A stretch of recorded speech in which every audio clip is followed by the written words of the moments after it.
had a very interesting conversation. It's very organic, and I just wanted to elaborate more into it, and I wanted to discuss growing up with disability as a Somalian. And my brother Qadar said, you know what, I'm comfortable enough to talk about it, and I thought, you know what, this is something that I really wanted to. This is a community that's kind of neglected, and no one really want to speak about it. And I felt like, you know what, Yahya, as long as my brother Yahya and the man them said, you know what, all right, shoot it up, and we're going to leave you and Qadar to have this interview. And brother, talk to me about growing up with a disability. Wallahi, to be perfectly honest, at the beginning of my time, I used to always get looks. Like, that's the first thing. Like, when I go around the world, like anywhere, like I used to just get stares, and then people, they always have the different types of stares. Someone will smile at me, or someone would do something, but always, you know, I always surprise people. Personally, I had like, you know, with my, like how I speak and how I conduct myself, people will be thinking like this guy's like some intelligent guy or whatever, here for whatever. But what it was at the beginning, I used to get bullied for this, and the bullying used to get to me. Wallahi, I'm not gonna lie, I used to suffer from like mild depression or all sorts of things. I used to like constantly like think about it, and you know, all sorts of types of things, and I just like was down on myself. And then when I got to a point where I met this person, Natasha, she must have just like and in my school, she was like a mentor for me, and she spoke to me in regards about confidence, how to ignore people, how to do whatever. I just was able to just build myself. And then like, as well as that, the people I met with, especially like Yaya and all these other guys, said they made me feel comfortable in my own skin. Because what it was at the beginning, these guys, they were wondering like, oh yeah, like even small things like playing PlayStation with the lads. Like imagine playing FIFA with your guys, and you're playing with a guy that's disabled. You're thinking like, bro, how's this guy holding a pad? That's the first thing they'll be thinking. And I'll be like, oh yeah, man, they would just be watching me, and they'll be thinking like, oh yeah, bro, this guy's he's doing me up and that, whatever. They would just be surprised. And that's what I was always doing with people, surprising people. Like even on anything, like even with football, I'm not gonna lie, I don't want to boast myself like I'm Lionel Messi or something, but I'm quite a decent baller. I heard, but you know, I'm a decent centre back. I don't think you can get past me. You know, that's a whole nother thing. I will not make you. I'm just saying. Let me get back into shape. You know how it is. Yeah. No, I'll give you a time. All right. You know, but the main thing, you said something interesting right now. You said I used to get bullied, and it made me feel depressed, and I feel like, okay, cool. Like from able-bodied person, I could never imagine that. I could never imagine me being like, you know, physically unable. But the thing that amazed me about what you just said right now is like, I surprise people. Can you explain that to me more in depth, and explain to me about how deep was sometimes your depression? Okay, well, so going with the being a surprise to people, you know, I just always had my interests. Like whether it's from football to like gaming or whatever, I just always never let that like stop me. My disability, let it stop what I wanted to do. You know, so I was always passionate about things, and I always wanted to do whatever I wanted to do, and never stopped me. And so I just, you know, just kept that on, and kept doing it, improved my skills and whatever it is, and you know, that's just kept my confidence up. And then with the depression, like honestly, it kept man down, especially when people were talking about me, and like even when some people back in my high school, even people in my hood, they used to laugh at me, or how I walk, how I, you know, tumble sometimes because I have a lack of balance, and all types of things. These guys, you know, it was just weird enough that I just felt like why would they, like me myself, if I put myself in their shoes, I wouldn't do this to them. You know what I'm saying? But they were doing it, and they never realized until they got to know the real me. You know what I'm saying? And then after only a few people, like especially the people around me, and like I looked at the bigger picture, like where, you know what, I may be disabled, but it's, you know, it's like I'm not, at least I got food on the table, you know. I got like, you know, I have a roof on top of my head, alhamdulillah. Because some people don't got that. Family that support you as well. 100%. So I see good friends that support you as well. 100%. So with that in mind, I said, let me just focus on that, because that's what I got. I ain't got none of this else outside, and I'm not gonna focus on the shit outside, innit? So I'm just gonna be, you know, focusing on what's important to me, value what's more important to me, and you know, all those types of things. So alhamdulillah. So just keep it stepping. Do you want to go in depth about your disability? Like, what is? My disability is called hemiplegia. So basically, the left side of my brain, like so basically both sides of your brain, they function on your creativity and your mathematical and problem solving sides of your brain. and also your brain is able to like each side of your head can have control on different side of your body in it. So the left side of your brain can control right side of your body in it. And I suffered from a stroke as a child. And when I suffered the stroke, it was just like when I was 2 years old. So you were born fully able. Okay. Yeah, and I was like what's funny was like both my sides were very functioning. So I had my right hand, I was able to grip things. My right foot, I was able to move it very well and things like that. But then it started deteriorating very quickly after I had the stroke. And I was in hospital for like at least 8 months. And at first, like 5 years of my life, I spent, from what my mother told me, it was 2 years of my 5-year life. I was in hospital. Like I had I had to go surgery upon surgery upon surgery. I had surgery on my left side of my head right here. If I shave my head bald, you will see the scar. I have a scar in my leg, and I also have a scar in like right underneath my armpit. So that they can fix my shoulder, my leg, and stuff like that. So yeah, it's all yummy.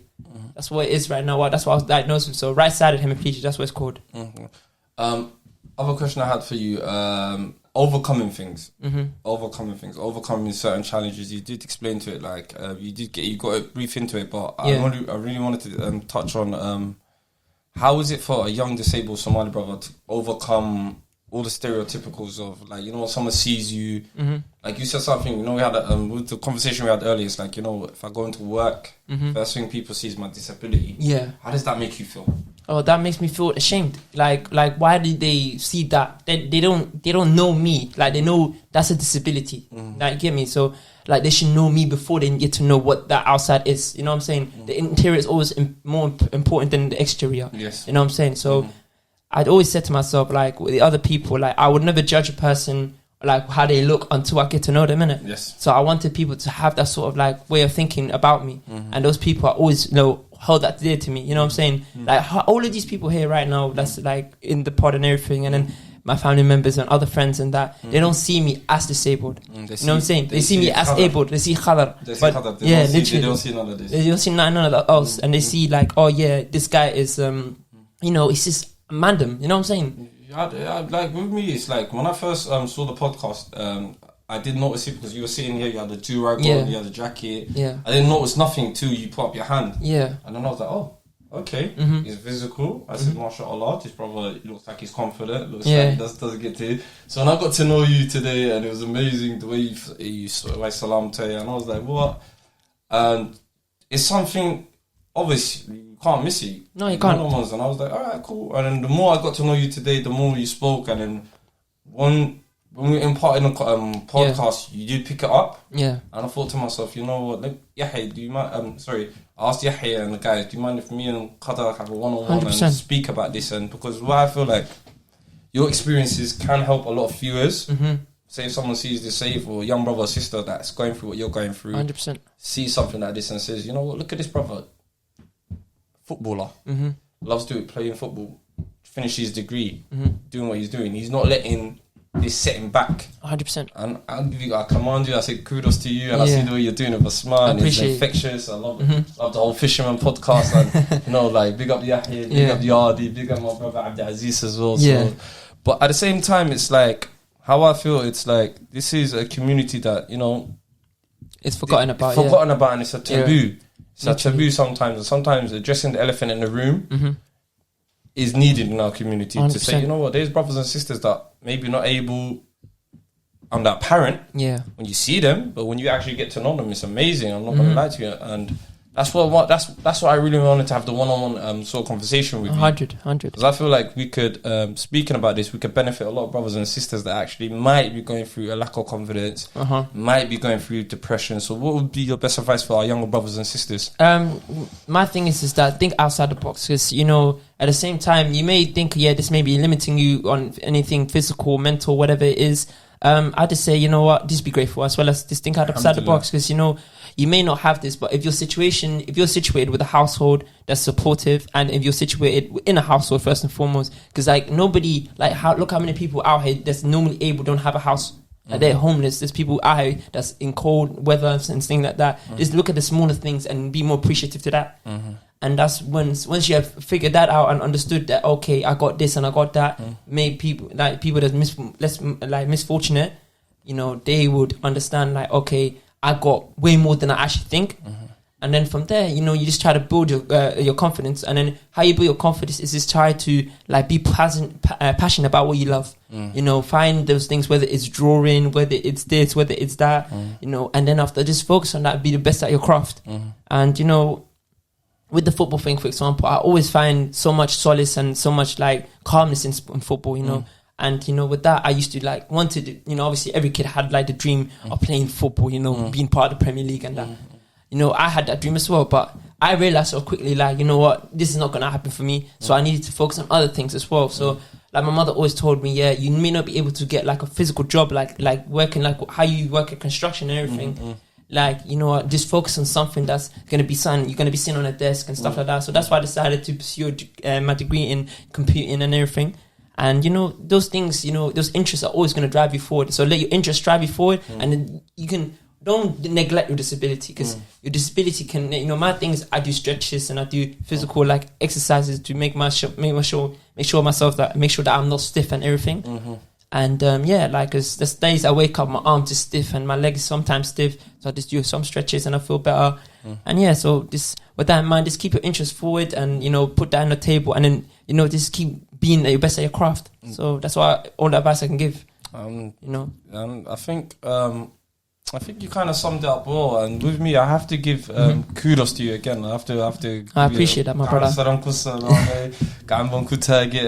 I feel like seeing a young brother that's not letting things hold him back. That's refreshing. 100. I'm not gonna lie. Big up Fisherman Podcast. Big up all the brothers for actually highlighting certain issues and getting to the nitty gritty. And I feel like this is a community that that needs to be more highlighted, to speak about and to say, you know what, it's all right. You might be physically or you might have a mental issue, but there's always a bounce back. And don't ever let your setbacks hold you back. I'm a man that I've got a famous saying, like, always, like, I'm in competition with myself. 100. Very competitive, but now I don't compete with no one else now. Yeah. I've got to that stage where I hate competing, but I compete with myself. I'm always trying to be a better person than I was last night. Yeah, I'm always trying to be a better Khalid than I was yesterday. Yeah.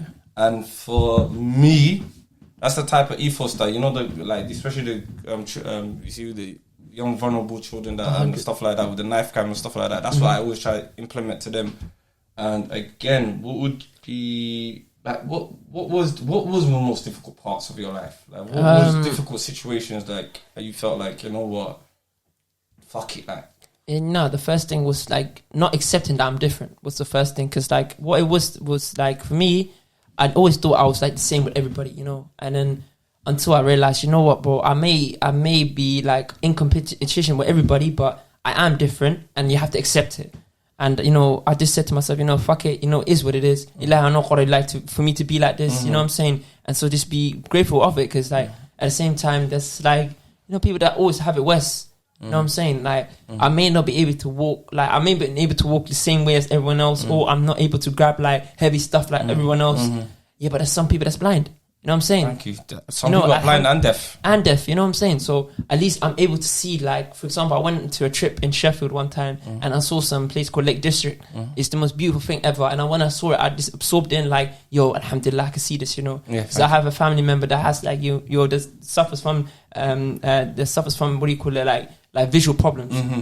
And he said to me, like, oh, I just wish I could see my mother's face. So that put me in perspective, like, yo, like, give me.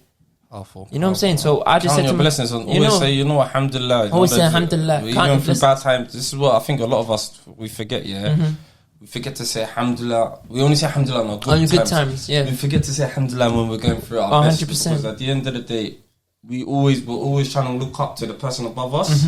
But we never know. Some people are just behind you, but looking up to you and saying, you know what, I'm grateful. Like, so you got to count on your blessings. 100. And that's what it is, man. And sorry, keep calling you Yahya, man. Nah, it's fine, man. It's a lot of names you remember today, bro. No, do you know he's the star of the place, innit? Yeah, so it's the COE, yeah. Yeah, 100. But like I was saying, Khadar, it's amazing. And again, thank you for giving me your time. Thank you for speaking to us. And I hope one of the young brothers or sisters or anyone that's going through this can see, what an amazing young man you are, what infectious, what energy that you have. And me just spending an hour with you, realizing, yo, this brother's amazing, And then, I wish you all the best with you guys. 100. And Somali Same speakers. Same for you, bro. Somali speakers, وانا اجي وياجي هضلنا فاهمين وانا فاهمين دونا هضلنا برون وانا برون دون 100%. SS that Somali channel says it with chest. Please share, like, and subscribe, and hit up my brothers on Fisherman Podcast TV. Take care, you lads. guys don't get these guys for 100 or something. It's beef, you know. 100. So that's it, man. Thank you, my brother. I appreciate that, my brother. It's always love. Definitely love.